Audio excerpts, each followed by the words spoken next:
Wonderful movie, getting great reviews. Obviously up for six Oscars. It's won the AFI. It's won many different awards and nominated for many more. I don't know if when you started out to make this, whether there was a kind of a motivation where you thought, well, I want to show the sadness here rather than the anger. I want those are a kind of, like I was saying before the cameras roll, it's almost like a superhero movie. These guys come in and thankfully save the day. I don't know, for you, what was the big attraction that you thought, well, this is what I want to do here, this is what I want to say? Well, I think that that evolves over time as a filmmaker, as a storyteller, as a screenwriter. You kind of dig in with an initial impulse on a film, and many times that shifts as you're working on it because it happens over a period of time. So, specifically with a movie like Spotlight, I think there was a lot of avenues within which to approach this film, right? Obviously, there was the story of the procedural, the investigation. There was the story of the courage of the survivors. And then ultimately, there was also a story of the complicity, deference, if not complicity, of the entire city. How does this happen on such a systemic level without people knowing about it and seemingly looking the other way? And to me, that was ultimately the theme that sort of transcended everything else in the story. It's what made it incredibly relevant today, the story of social complicity and deference. How do these things happen without us standing up and saying, enough? So I do think it was one of those stories that I was initially compelled by Marty Baron coming to the Globe, an outsider editor the first outside editor from Miami of the Jewish faith, taking over a local iconic paper in arguably the most Irish Catholic of American cities, and having this incredible impact, in a sense, setting his sights on the Catholic Church.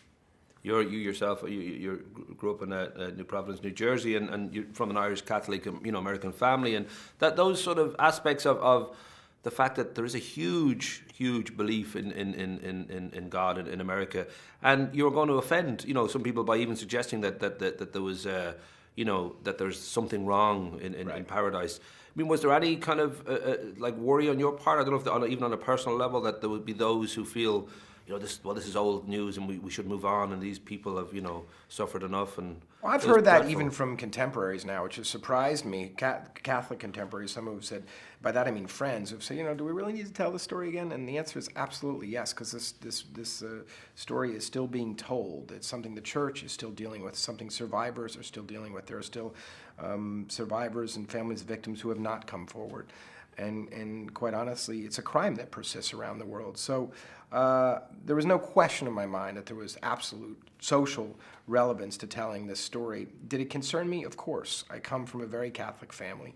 I care about them. I care about the Catholic community. I understand that the Catholic community and the Catholic Church does a lot of wonderful things for people around the world.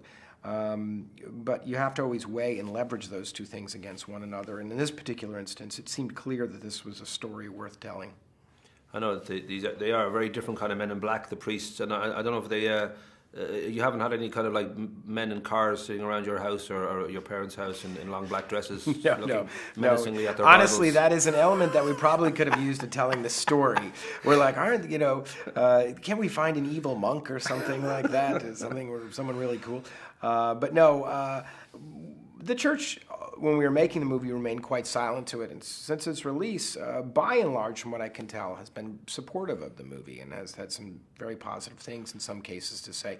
I also understand, personally, I've heard stories about certain churches and certain priests saying, don't bother seeing this movie, it's chicanery, it's the same old thing. There's some extremists on both sides. But ultimately, I can tell you, in our country, the Catholic community has been very supportive and very responsive to the movie, and that's exciting.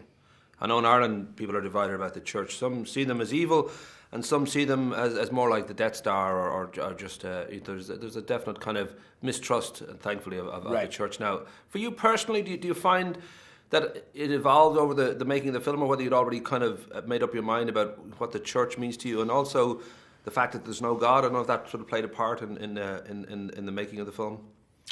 The fact that there's what? No God. No God. Oh, okay. No, I think.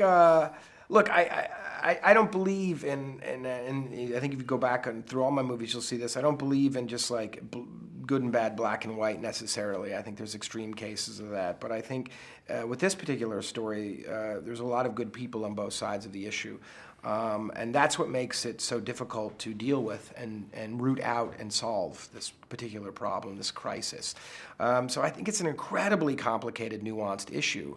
And as I said, there are a lot of very good Catholics who want to move beyond this, and they feel equally betrayed by what happened on an institutional level with this crisis. Because in a sense, as we mentioned in the movie, it's not just physical abuse, it's spiritual abuse.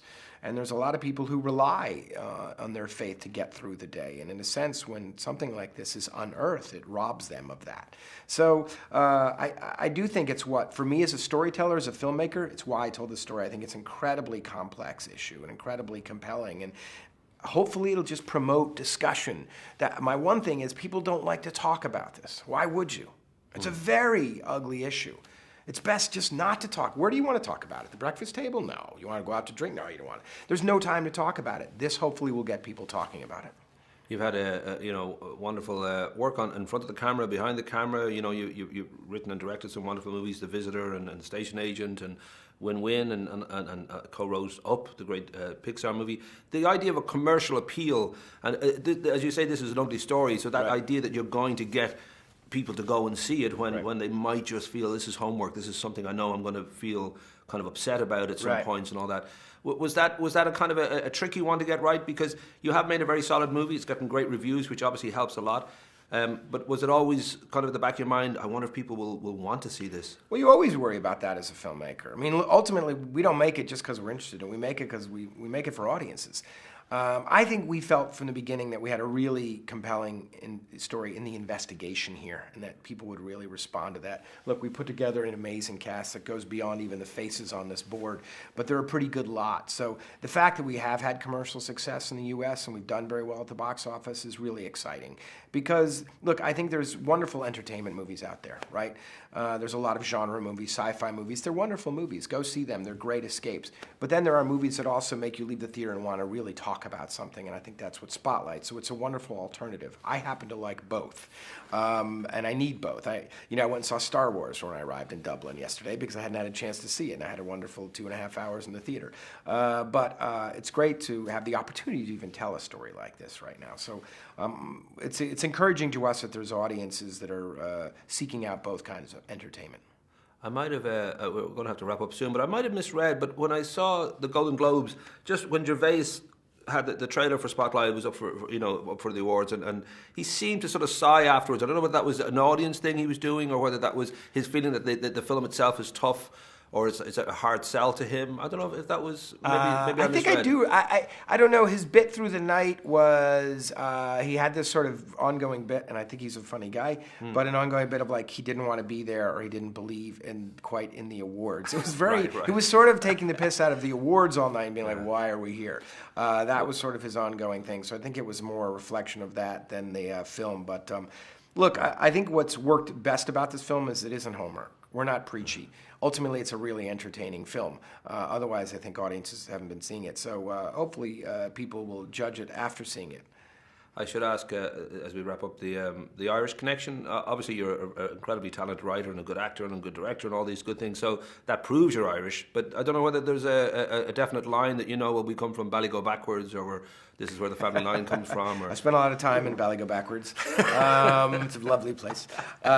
We have tried and we have not been able to trace. My father was intent on doing it before he passed away. He spent a lot of time over here and tracked us to our records to a church that burned to the ground, is what he was told, and the records were in it.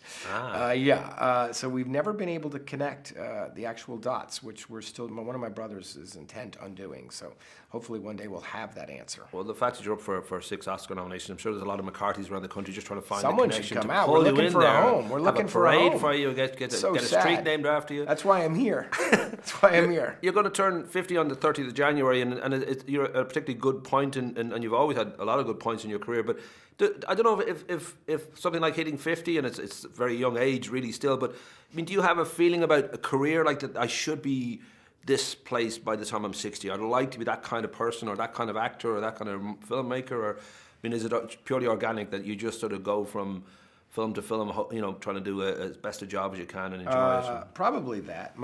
That's wrong, though. My birthday's June 7th. Oh, is it? Yeah. Okay, IMDb right. has it reported wrong. Nice. Okay, I just left it good to because know. every year I get a second birthday. And send Well, that's good wishes. to know. That's good to know. But no, look, I'm thrilled to be able to do what I do. It's a great job. If you asked me 20 years ago I'd be doing this, I probably would have said no. And I feel very fortunate. So no, I go film by film and focus on other things other than just work and life, and feel pretty lucky. Rock August Roll. Lovely to talk to you, man. Yeah, Right, you that too, was man. great. Appreciate it. Thanks so much. Cool. Yeah, so I was trying to get into